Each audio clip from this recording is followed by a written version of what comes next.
friends, this is the Miss Wolfie from our Half Acre Homestead. Well, people have been asking for cooking videos.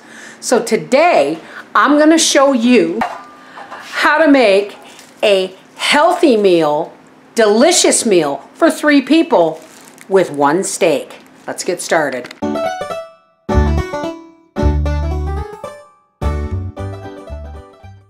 Okay, so what I have here is a bowl of, I've rinsed it, yellow pepper, red onion, broccoli that's slightly going yellow, so we're going to use it up. And what else do I have? A can of Canadian mushrooms. Here I have some chow mein noodles, and I don't use a lot of these, just enough to make it feel like Chinese food. We're going to turn on our frying pan. I have a little bit of sunflower oil in the bottom.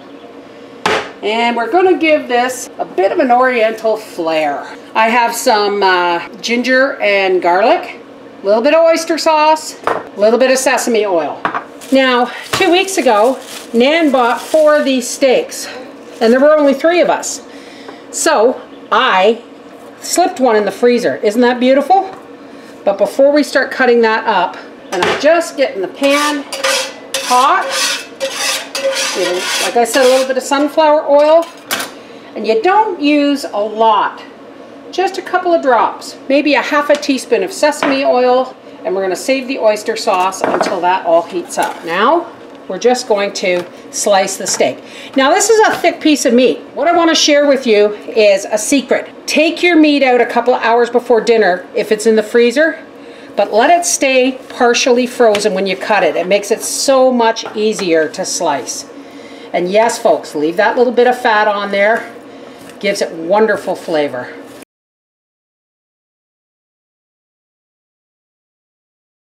With about a teaspoon of oyster sauce. The oyster sauce and the sesame oil, folks, are really strong. You don't need a lot. I'm going to salt my water for my chow mein noodles. So basically, we're having a broccoli beef stir fry, folks. Okay, I'm going to add just a little bit more sunflower oil, because that meat's pretty lean. So I'm going to say about 3 tablespoons of sunflower oil in total, half a teaspoon of sesame oil, and a teaspoon of oyster sauce. Now we're going to turn this down a little bit. In go our mushrooms. You can use fresh, you can use canned. I'm using what I got. Canned Canadian mushrooms. A little bit of salt, a little bit of poivre or pepper,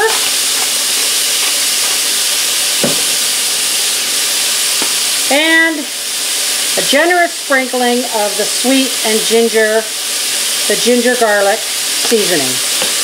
Now we'll drop in our veggies.